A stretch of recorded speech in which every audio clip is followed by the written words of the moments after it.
Poems have homes in various different journals, and then I'll end on the poems that are in Swing Magazine. This one is called Grammar Advice.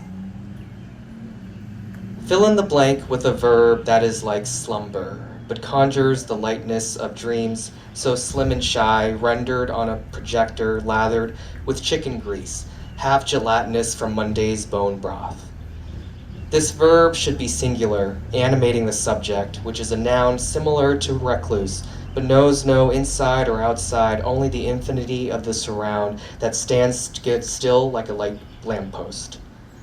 Student, you need to find the correct preposition, not of or with, but a glue that has the tensile strength to bind history and memory in a Chinese finger trap. Keep the adverb, the caretaker, as it is wiser than the words we use to show active voice and speaks in the tongues of ancestors who slaughtered chickens for 5 yuan with a dull blade. This next poem is called Mercy.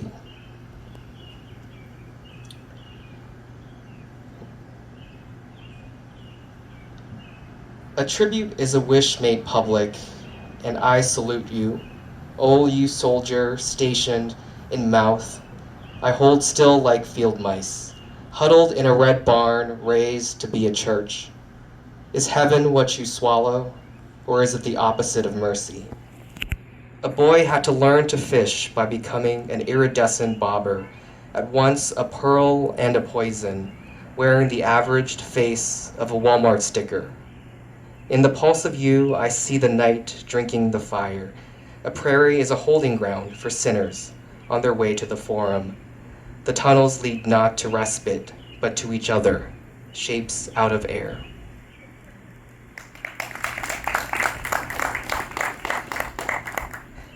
This next poem is called Lullaby, and it was a poem that I wrote after doing some research on the artist Osamu Noguchi, who voluntarily entered a Japanese internment camp. It's a really fascinating story, but that's just a little background on this poem. Lullaby, for I Noguchi and the Interned. Grown up the sky takes steady aim of the clouds with pellet holes.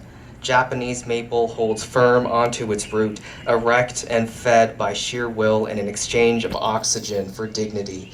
For photosynthesis speaks only in laws of this desert. Smiling towers smile with their eyes, bow down to soil, nutrient starved in all but its beauty. The man in uniform asks if this land is beautiful, deaf to a crowd of farm sprites who see only the rouge makeup hidden in the burial ceremony. Obasan offers body to the Navajo in slow increments of tea ceremony. What more can a body give? In sand whirls raised by a scuffle, feet chafe the earth, irrigation pipes rattle to mark a life. There is life? The night rests in a dustbed, hushed asleep despite the dull thud of Nikaya cutting firewood. A lullaby in a dream, in a wish.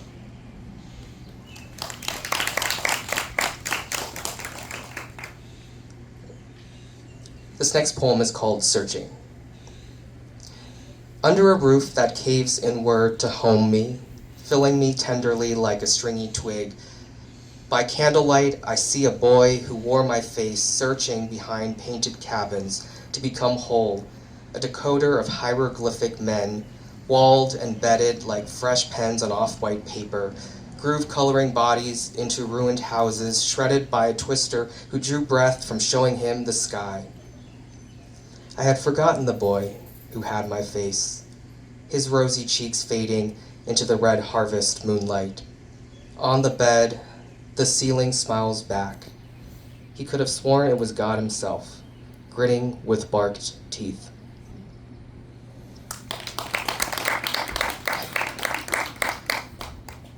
This next poem is called Golden Hour.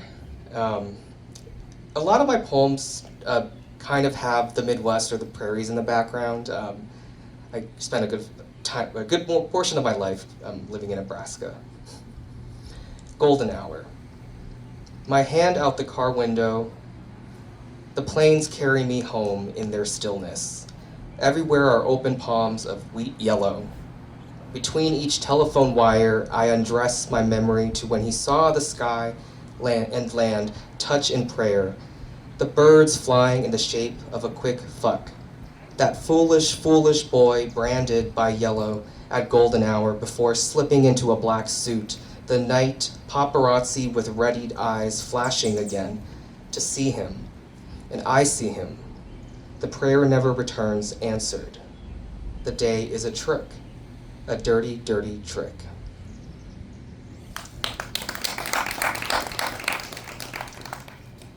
This poem I wrote after watching an episode of The Last of Us, which is currently streaming on Max. Planting strawberries for Bill and Frank.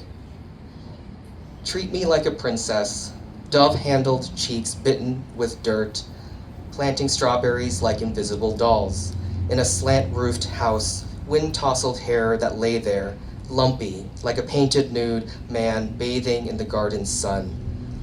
Patting down each gaped earth mound jettisoned from open air, esophageal.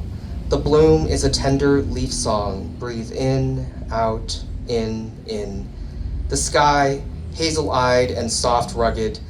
In time, strawberries will be fruited, emboweled by a faith in not death, like a jewel-crusted bangle reaching to kiss the ground, treasure-bound, X-marked, plot-pointed, despite the lip-sealed cry.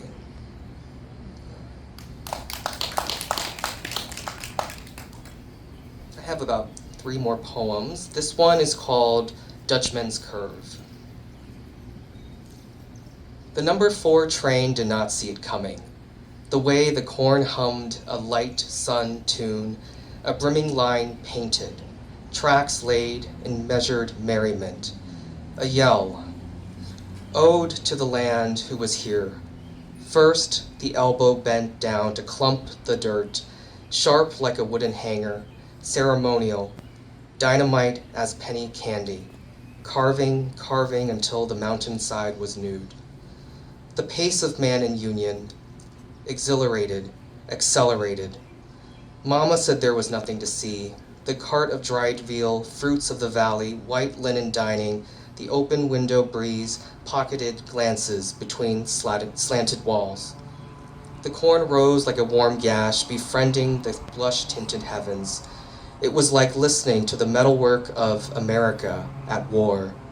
To be of service is to cherish an arrested heartache, like a good neighbor whose smiles are pillowed by the noon sun. What time is it? See nothing but the land ahead. Expanse, expense. The first thing they did was look. A medic looking for a boy, looking for his mother, looking for the minute hand, looking for the hour.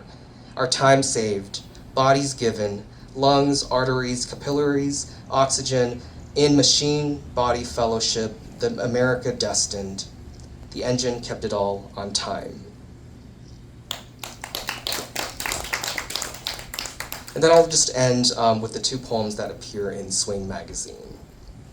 This one is called House Family. Telephone lines streak the crayon orange skies. The last car folds into the square house on an even squarer street. An ice cream truck in the distance. A girl with an anklet and bare midriff walks too slowly around the block. Inside, the pumpkin pie, store-bought. The chimes of a Nintendo Game Boy, will he or won't he become the next Pokemon master? The mom tells my mother how she makes mashed potatoes, a simple recipe that my mother writes down in nods. The oven baking a home for the turkey, hoarding enough food in its crevice like it's wartime and cold, except the weatherman said it has been too warm these last 2 Novembers. It's funny how the pixelated boy in a cap walks through houses and houses, opening doors and closing them. The town is always open. My father is watching a brightly colored gum commercial with the other dad. The rotating fan, looking around methodically. Dinner is ready in 5 minutes. I press save, and I save it.